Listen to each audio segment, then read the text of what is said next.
Hello friends, एक बार फिर से स्वागत है आप लोगों का मेरे YouTube चैनल में। आज हम लोग पढ़ने वाले हैं 8th क्लास का चैप्टर नंबर 6 और इस चैप्टर का नाम है द फाइट। ये बहुत ही प्यारी कहानी है। दो लड़कों के बीच में एक पुल को लेके फाइट हो जाती है।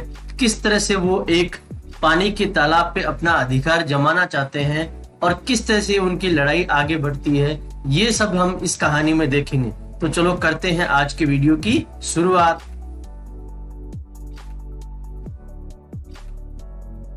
रंजी को राजपुर में आए हुए लगभग 1 महीना हो चुका है और अभी उसने जंगल के अंदर एक पानी के तालाब को ढूंढ लिया है।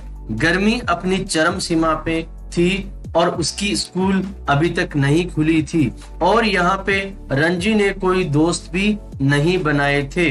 वह पूरे दिन यहाँ वहाँ घूमता रहता था और अपना समय बिताया करता था।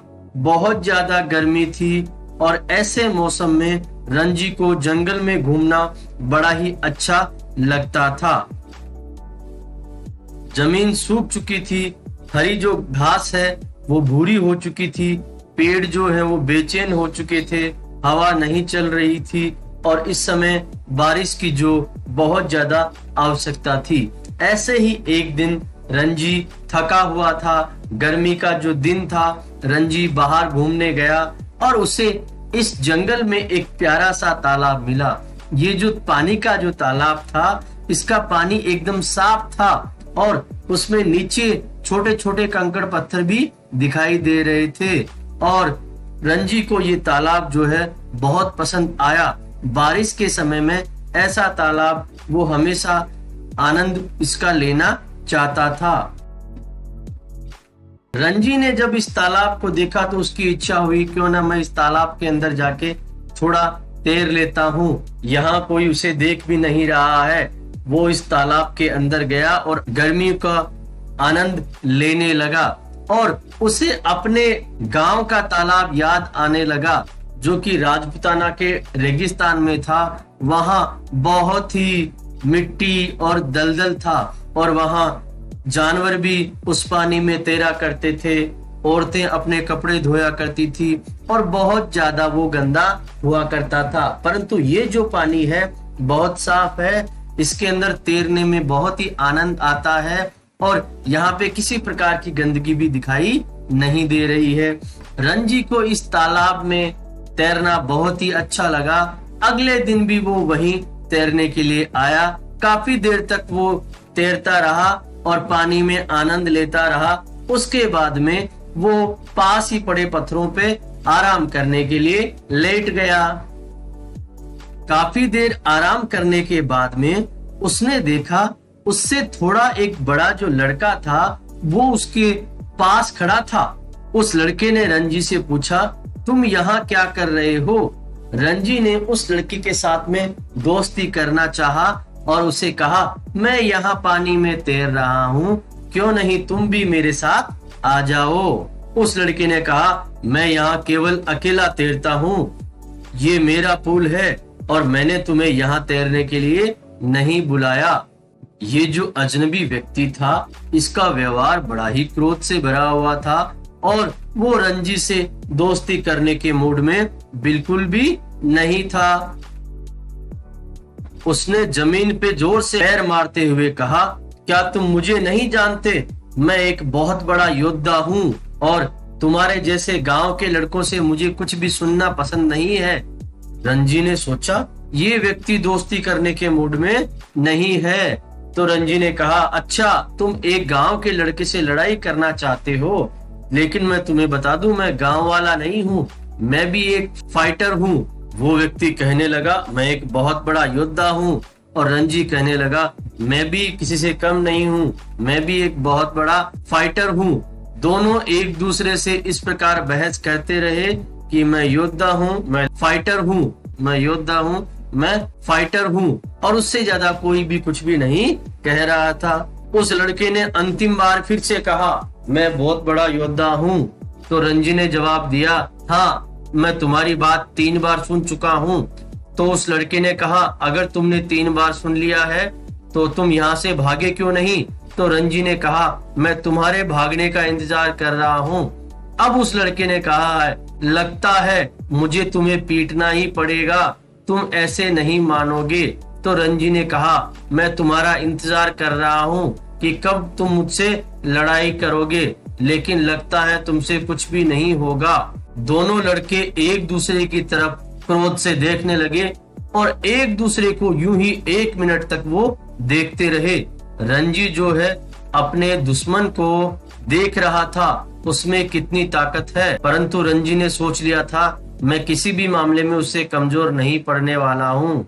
अब वो लड़का रंजी के पास आया और उसने रंजी को एक जोर से तमाचा मार दिया और उसने कहा, अब तो तुम चले ही जाओगे।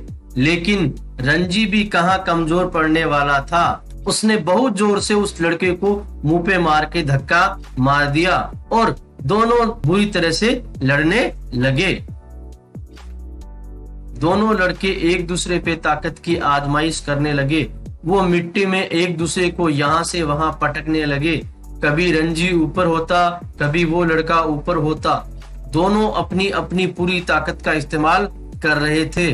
दोनों में से कोई भी हार मानने को तैयार नहीं थे। वो लड़का बोला, अब पता लग गया तुम्हें मैं योद्धा हूँ। और रंजी बोला, तुम्हें भी पता लग गया होगा कि मैं भी एक बहुत बड़ा फाइटर हूँ। दोनों अपनी पूरी जोर आजमाइश लगा रहे थे, लेकिन उन दोनों में से कोई भी हार मानने को तैयार नहीं था। उस योद्धा ने कहा, तुम्हें इस पुल को छोड़ना होगा। रंजी ने कहा, मैं इसे नहीं छोड़ूंगा। तो ठीक है, हम लोग लड़ाई करते रहेंगे। और दोनों इसी तरह से लड़ते रहे। वो लड़ते भी रहे और जोर जोर से अपनी बातें भी कहते रहे। दोनों में से कोई भी एक दूसरे को पूरी तरह से पराजित नहीं कर पाया था, परंतु दोनों ही बहुत ज्यादा थक चुके थे। अब किसी में भी एक दूसरे से लड़ने की ताकत नहीं बची थी। उस लड़के ने कहा, तुम हार मान लो, और रंजी ने कहा, तुम भी हार मान लो। लेकिन दोनों हार मानने को तैयार नहीं थे। तो उस लड़के ने कहा, अगर तुम हार मानने को तैयार नहीं हो तो कल वापस लड़ाई के लिए तैयार रहना। रंजी ने कहा, ठीक है, मैं लड़ाई के लिए पूरी तरह से तैयार हूँ। कल इसी समय पे मैं यहाँ आऊंगा और तुम भी आ जाना। हमारी लड़ाई फिर से होगी और जो जीतेगा ये पानी का तालाब उसी का होगा, इस पे पूरी तरह से उसी का अधिकार होगा और कल मैं तुम्हारा फैसला करके ही रहूंगा। रंजी जब अपने घर पहुंचा तो वो घर वालों को समझा नहीं पाया कि मैं किस तरह से चोटिल हो गया हूँ और किस तरह से मुझे थोड़ी बहुत चोटें लगी थी। लेकिन किसी भी प्रकार से उसने अपनी चोटों को छिपा लिया और वो किसी को भी बताना नहीं चाहता था कि मेरी किसी से आज लड़ाई हुई है। और उसकी मम्मी ने उसे कहा कि आज तुम घर ही रहोगे, बाहर नहीं जाओगे। शाम को चुपचाप रंजी घर से बाजार की तरफ चला गया। उसने सोचा कि मैं बाहर चला जाता हूँ और थोड़ा नाश्ता कर लेता हूँ, इससे मुझे थोड़ा अच्छा लगेगा। वह बाजार गया, उसने गरम गरम जलेबी खाना शुरू कर दिया और जब वह ये सब आनंद के साथ में खा रहा था तब उसने अचानक देखा कि उसका प्रतिद्वंदी जो है वो सामने से आ रहा था। अब पहली बार उसने सोचा कि वो यहाँ वहां देख ले, लेकिन तभी उसके दिमाग में विचार आया कि ये नींबू पानी की जो बोतल है उस पे फेंक के मार दूं। लेकिन उसने कोई भी काम नहीं किया। वो चुपचाप ऐसे ही बैठा रहा और अपने प्रतिद्वंदी की तरफ देखता रहा। और वॉरियर जो है, योद्धा जो है, उसने भी कुछ नहीं किया। वो भी उसकी तरफ आगे बढ़ा और वो भी ऐसे ही उसकी तरफ देखता रहा। ऐसे लगा जैसे दोनों लड़ने वाले हो, लेकिन दोनों ने कुछ नहीं किया। दोनों एक दूसरे को नफरत भरी निगाहों से देखने लगे और एक दूसरे को इशारों ही इशारों में चेतावनी देने लगे कि लड़ाई के लिए तैयार रहना, कल अपनी पूरी ताकत लगाना, देखते हैं कौन जीतता है। और सामने वालों को इशारे ही इशारों में कहने लगे, कल मैं तुम्हें पराजित कर दूंगा। अब देखते हैं कल लड़ाई में क्या होता है। अगला दिन भी पहले की दिन की तरह बहुत गर्म था और रंजी को बहुत थकावट महसूस हो रही थी। उसमें इतनी हिम्मत नहीं थी कि वो लड़ सके। उसकी बॉडी पूरी तरह से अकड़ रही थी, लेकिन उसने चैलेंज स्वीकार किया था, अगर वो नहीं जाएगा तो उसे हारा हुआ मान लिया जाएगा, इसलिए उसे जाना तो पड़ेगा। हालांकि उसके शरीर में इतनी ताकत नहीं थी कि वो अपने प्रतिद्वंदी से लड़ सके, लेकिन उसे जाना होगा, उसे लड़ना होगा, वरना वो अपनी ही नजरों में गिर जाएगा। इसलिए वो उस पुल के पास पहुंच गया। वो सोच रहा था शायद उसका प्रतिद्वंदी वहां नहीं आएगा। वो वहां गया और उसने क्या देखा, थोड़ी देर बाद में उसका प्रतिद्वंदी भी उधर आ गया। वो दोनों तालाब के इधर उधर खड़े थे। उसके प्रतिद्वंदी ने कहा, आ जाओ इधर और मुझसे लड़ाई करो, लेकिन रंजी उधर जाने के मूड में नहीं था। रंजी ने कहा, तुम इधर आ जाओ और मुझसे लड़ाई करो। उसने कहा कि तुम पानी से तैर के आ जाओ और मुझसे लड़ाई करो, या तुम्हारे अंदर इतनी भी ताकत नहीं है। रंजी बहुत अच्छा तैराक था, वह इस पुल में बहुत बार तैर सकता था, इसलिए उसने बिना कोई मौका गवाए पानी में डुबकी लगा दी और वो पानी में तैरने लगा। और जैसे ही वो पानी में डाइव के साथ कूद गया तो उसका प्रतिद्वंदी है वो बड़ा ही आश्चर्यजनक मुद्रा में उसे देखने लगा। उसने कहा, क्या तुम डाइव भी लगा सकते हो? रंजी ने कहा, यह बहुत ही आसान है, और उसने एक बार फिर से डाइव लगा दिया। रंजी ने उससे कहा, क्या तुम्हें डाइव लगाना नहीं आता?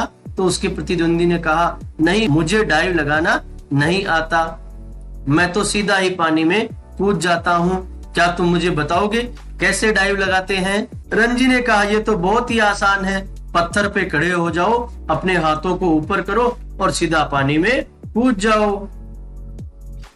रंजी ने उसे डाइव लगा के दिखाया और उसका प्रतिद्वंदी जो है वो आश्चर्य भरी निगाहों से उसको देखता रहा, और रंजी बार बार उसको डाइव लगा के दिखाता रहा। उसका प्रतिद्वंदी जो है वो उससे बहुत अधिक प्रभावित हो गया।